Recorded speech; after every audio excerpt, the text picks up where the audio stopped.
इन छात्रों क्या हाल है। आज हम पढ़ने वाले हैं क्लास 10th मैथ का। ये प्रश्नावली है 3.2। क्वेश्चन नंबर 1 है, निम्न रैखिक समीकरण युग्म को प्रतिस्थापन विधि से हल कीजिए। और आज हम प्रतिस्थापन विधि को बहुत ही आसान और सरल भाषा में सीखेंगे। ठीक है, तो यहाँ पे इस क्वेश्चन में कई पार्ट हैं और इनमें से हम इसके पहले पार्ट को ही सॉल्व करेंगे। ठीक है, तो यहाँ पे इस क्वेश्चन में पहले पार्ट में ये दो समीकरण दे रखे हैं। ठीक है, और इन दोनों समीकरणों से ही इस क्वेश्चन को हम सॉल्व करेंगे। ठीक है, तो पहला जो समीकरण है x प्लस वाई बराबर 14 और दूसरा वाला समीकरण है x माइनस वाई बराबर 4। ये दो समीकरण दे रखे हैं हमें। ठीक है, तो इसकी शुरुआत करते हैं बेटा। हम जो समीकरण 1 है इसको मान लेते हैं, ये हो गया अपना समीकरण 1। ठीक है, और जो दूसरा वाला है ये अपना समीकरण 2 हो गया। ठीक है, इस तरह से हम इनको समीकरण 1 और समीकरण 2 मान लेंगे। इसके बाद यहां से जो पहला समीकरण है उसको यहां पे हम नीचे लिखेंगे और लिखने से पहले लिख लेंगे समीकरण 1 से। जो हम क्वेश्चन को सॉल्व करते हैं समीकरण 1 से। ठीक है, और समीकरण 1 से करेंगे तो यहाँ पे समीकरण 1 को नीचे उतार लेंगे। कितना है x प्लस वाई बराबर 14। ये अपना समीकरण 1 था। इसमें से क्या करेंगे, x को ठीक है अकेला रहने देंगे इधर और y को इधर पक्षांतर करके x की वैल्यू निकालेंगे। ठीक है, तो इधर ये हो जाएगा x बराबर 14। ठीक है, इधर माइनस का y हो जाएगा। ठीक है, यहां से ये बेटा अपना बनता है यहां से समीकरण तीसरा। ठीक है, समीकरण 3 यहां पे लिख लेंगे, समीकरण 3।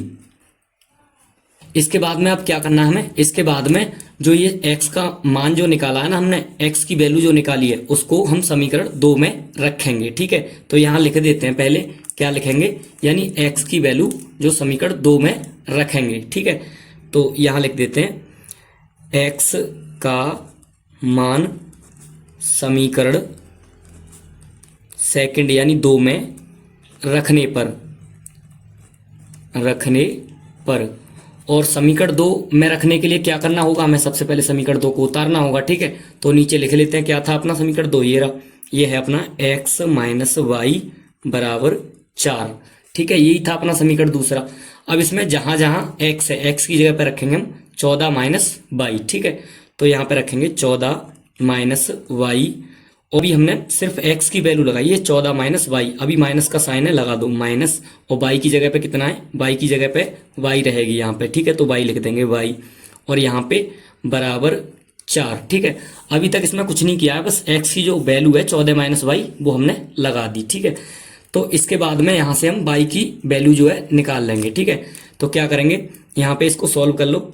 14, देखो माइनस की 1 वाई ये रही, माइनस की 1 वाई ये रही, कितना हो गया, माइनस के 2 वाई बराबर क्या हो गया, 4। ठीक है, अब यहाँ से जो 14 है इसको इधर पक्षांतर कर देंगे। ठीक है, तो माइनस का 2 वाई बराबर यहाँ पे 4 है, और यहाँ से 14 को जब इसको पक्षांतर करेंगे तो ये क्या हो जाएगा, माइनस के 14। ठीक है, अब यहाँ से इसको कैलकुलेशन कर लेंगे। क्या करेंगे, देखो माइनस का 2 वाई ऐसे ही रहेगा बराबर, यहाँ पे क्या बचेगा, तो यहाँ पे होगा ये माइनस के, ठीक है 10, माइनस का 10 बचेगा।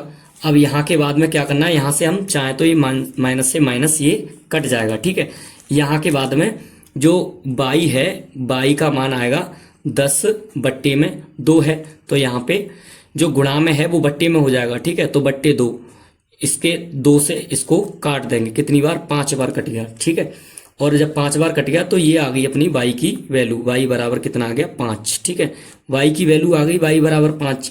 अब जो y की वैल्यू आई है उसको ना हम समीकरण 3 में रख के x का मान निकालेंगे। ठीक है, समीकरण 3 का हमारा ये रहा। देखो वैसे तो चाहे किसी भी समीकरण में रख लो इसको, ठीक है, जो अपना x का वैल्यू है वो सेम ही आएगा, मगर यहाँ से हम समीकरण 3 में इसलिए रख, क्योंकि यहाँ समीकरण 3 में रखने से हमको जो हमारा x का मान मिलेगा वो हमें आसान तरीके से मिल जाएगा। ठीक है, तो यहाँ लिख देंगे y बराबर, ठीक है, कितना निकला था, 5। ठीक है, तो y बराबर 5 समीकरण 3 में रखने पर जो हमने y की वैल्यू निकाली 5 वो समीकरण 3 में रख देंगे। ठीक है, तो समीकरण 3 कहाँ है, ये रहा अपना। ठीक है, इसको लिख लेंगे, कितना है, x बराबर 14 माइनस वाई। जहां x है वहां x रहने दो, बराबर जहां 14 है 14, ठीक है, माइनस जहां y है y की जगह पे कितना रखना है, देखो ये रहा वैल्यू, ठीक है, हमने निकाला था 5, तो यहाँ पे 5 लिख देंगे।